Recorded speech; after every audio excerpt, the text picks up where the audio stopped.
Hello and welcome back to the Good Teaching Podcast. This is a podcast where we ask college instructors what are their most effective teaching strategies. I'm your host, Dr. Toyin Alli, and I'm excited to bring you this episode because it's more of a response to a conversation that I had with one of the people that I interviewed in the latest episode. So if you haven't listened to season 1, episode 7 with Dr. Janet Antry, definitely check that episode out. It was a really good one.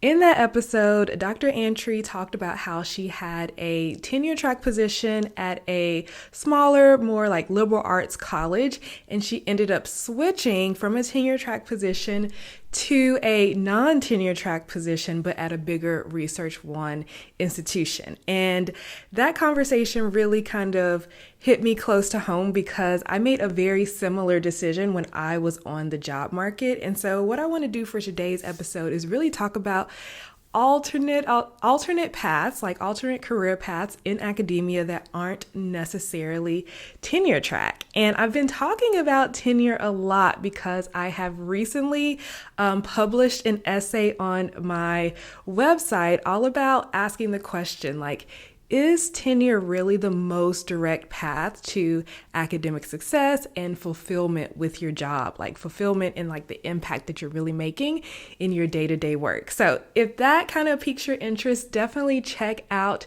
that essay. It's on my website at drtoyinalli.com/tenure.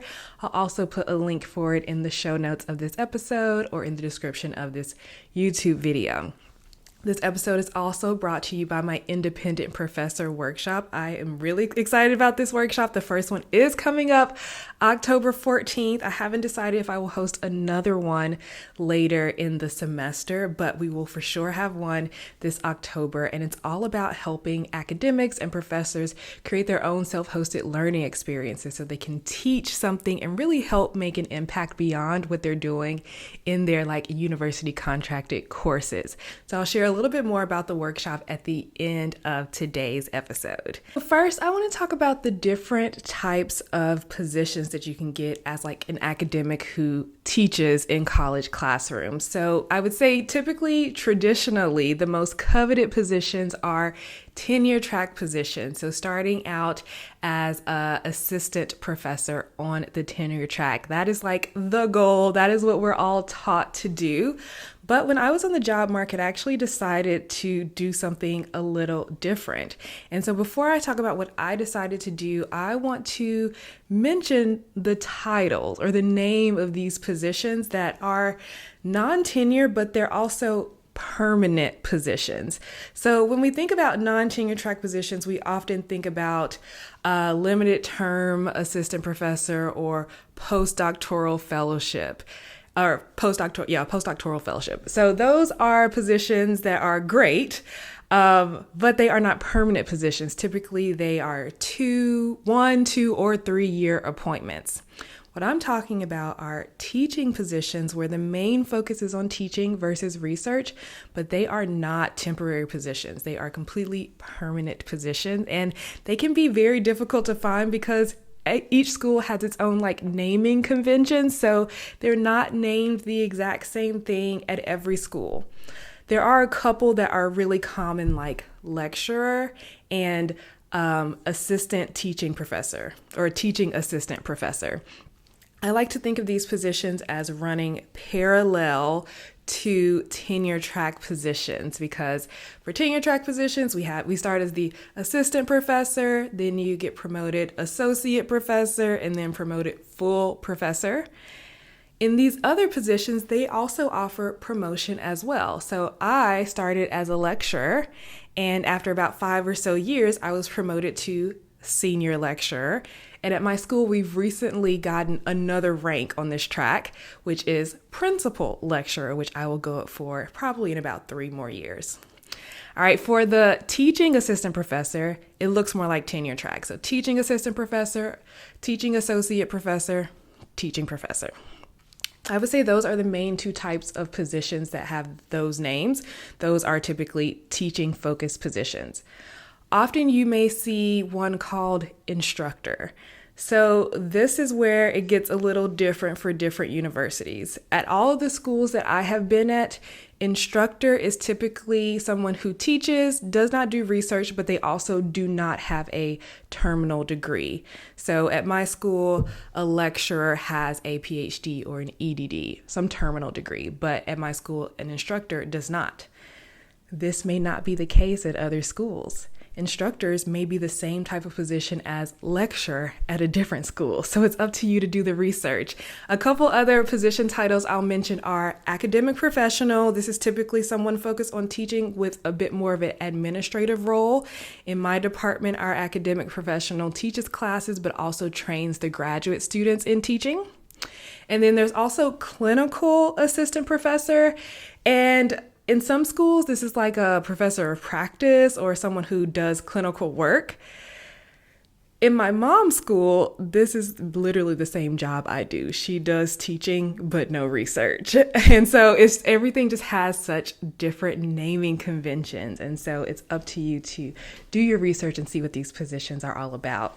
When I was on the job market in my final year of grad school, I knew that I really connected to the teaching way more than I did with the research. So to kind of maximize my skills, I decided to apply to smaller universities, liberal arts colleges that didn't necessarily have a graduate program, so that I could focus on teaching undergraduate mathematics and then possibly doing some undergraduate research with students. So I applied for jobs, and in the fall, it was the fall of 2015, and then I would graduate in the spring of 2016. So in the fall of 2015, I'm applying for jobs, and I applied really early because I'm just the type of person to do things well before deadlines. And I got an on-campus interview and a job offer like by October. I had an offer for a tenure-track position. And something about that position was just like, it gave me like a little pit in my stomach because it wasn't what I really wanted. I'm a mathematician, but my research area is statistics. This was a professor of statistics position, and I really wanted to teach just basic math and not statistics. And then also I would have been in charge of like designing the whole statistics program of study, and they liked my plan, obviously, because they gave me a job offer. But I was like, wow, that's kind of a lot of responsibility. And then when I got to talk to the students at the Multicultural Affairs office, I learned that I would be the only Black professor in the whole school. And at 26 years old, I was like, this is a huge responsibility that I'm not ready for. So this position was not a good fit for me, even though it was like the coveted tenure track position. And my advisor was like, are you sure you want to say no to this?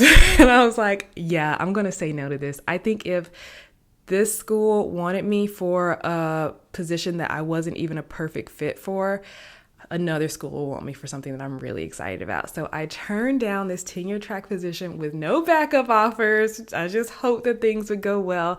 But I'm the type of person that I really am good at figuring out what I want and what works best for me. And if it's outside of that, I typically won't do it. I have strong boundaries here. All right, so I remained on the job market, and then I got 2 other job offers. Another tenure track assistant professor position at a small liberal arts college, and I actually was excited about this. I was like, ooh, this school is so cool, but I would still need to do a little bit of research. But it was a great fit for me. The other position that I was offered is the job that I took. It was a non-tenure track position, lecturer position at a Research One institution, and a guarantee of like teaching these small classes. I would be hired as part of the small class size initiative when, like, as a grad student, I taught classes that had 99 students in it. Teaching math to 99 students is not easy, and I was so excited about the prospect of teaching classes that had 19 students. And so even though the salary was slightly less for the non-tenure track position, there was about a $6,000 difference annually. I tried to negotiate a little bit, but I ended up going with the non-tenure track position because it just more closely aligned with what I wanted my career to be. So I always talk about how I said yes to this non-tenure track position, even though I got other tenure track job offers. And when I would tell people about the job that I got, they would be excited for me. And then they would ask, okay, that's cool. So are you planning on applying for tenure track positions next year? And I'm just like, absolutely not. This is the job that I want. And I'm so happy that I chose it. One of the really nice things, and we kind of talked about this in my interview with Dr. Janet Antry, one of the really nice things about having a teaching position at a big research institution is the resources. Like you get the resources and the funds, so the workload tends to be a little better, right? So typically at smaller schools, teaching positions, you would have to teach a lot of different classes because the departments are so much smaller. So even if your load may be like 3-2, where you teach 3 classes one semester, 2 the next, or 2-1, 2 classes one semester, 1 the next, you're often having multiple preps where you're prepping to teach multiple different classes in the same semester, right? It's very common at smaller schools for professors to have 3 different classes that they're prepping for every semester. At my school, because I have such a big school, I typically get to teach multiple sections of the same class. I have never had more than 2 preps the whole time that I've been at this school. And a lot of the time, I only have 1 prep. Like this semester, I'm teaching 4 sections, which seems like a lot.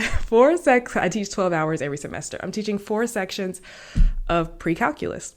I prep once and I teach those 4 classes. And it really is a good experience for me because I get to really work hard to prep for those classes. And as I teach each class, I'm like, oh, now I know what the students really want. And it really helps inform how I teach in the next semester.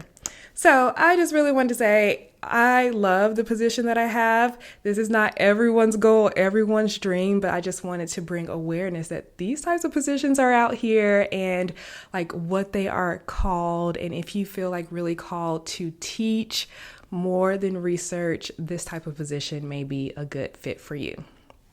Okay, another thing that I talked about with Dr. Janet Antry in my last episode was how she started her own business. She really noticed that there was a need in her community to help students really be able to sustain being in a STEM major in college. And so she works with these high school students to help prepare them to go to college and be STEM majors and actually stay in that STEM major. And that is something that I really love about academics. Academics want to help people. We love helping people, but often we kind of get stuck in the routine of teaching our same classes over and over again, or even teaching new classes, and we aren't really making the impact that we hope to make. Like typically there's some other issue or topic that's really on our hearts that we really want to help people with, but that's outside of the scope of what we teach. It's like not in the curriculum that we teach. For example, I help graduate students with time management and productivity in my business. I don't teach graduate students in my career, and even if I did, I would be teaching them math and not time management and productivity, which is something I think they really need to be able to survive grad school. So I started my own business and I created my own self-hosted learning experiences to teach graduate students how to navigate grad school through time management skills and how to be like most efficient and productive when they're actually getting their work done. And so this is what the Independent Professor Workshop is all about. In this workshop, I help anyone who is interested in creating their own self-hosted learning experience create one. And it's very tangible. So I'm keeping the workshops very small. So in the next one, I think there are 14 spots left. So if you're interested, definitely go sign up. I'll put a link for it in the show notes or description of this video. But in the workshop, it's really going to be a working workshop. We're going to be brainstorming. I'm going to give you personal feedback on your idea. So you likely already have an idea of what you want to teach, what you want to help people with, but you're not quite sure of like, how do I actually put this out there? How do I find people to buy it? How much should I charge? Like all of these things, like literally the biggest question that I get when I tell people about what I do with my business, they're like, how did you know how to do this? And let me tell you, it took me years to figure out the best ways to do it. And in this workshop, I'm sharing exactly how to do it. So you'll come in with your idea, and we're going to narrow down your idea even further to choose exactly who it's for, so that it's an actual profitable idea. So we'll narrow down who you're creating it for, as well as who's going to purchase it. Because often the person you're creating the offer or the class or the workshop for may not be the person who can afford to buy it. So what I think is so cool is partnering with organizations and companies so that they purchase your offer, your learning experience for the people who actually need this. This is something I do in my business. I help McNair scholars prepare for grad school. And so McNair programs will purchase my learning experiences for their students. And I think this is something that academics tend to overlook. Companies, organizations, nonprofits, they're so excited to work with academics. There's something about having the expertise of have gotten a PhD, a terminal degree that's really impressive, and people want to know maybe your research can actually help you in this venture as well. And so often there will be organizations and companies that are willing to buy what you are selling and what you will be teaching. So in the workshop, we'll narrow down who it's for and who you should be selling it to. You'll end with an outline. So you'll leave the workshop with an outline of your learning experience, as well as the design of it. How should you deliver it? What should it look like? How should you host it? What tech platforms should you be using? How to set it up? We'll do all of that in the workshop. So if you are excited about that, I would definitely recommend signing up. Check it out on my website at drtoyinalli.com/independent. So that is all for today's episode. Thank you so much for watching or listening. I will see you in the next one. Happy teaching.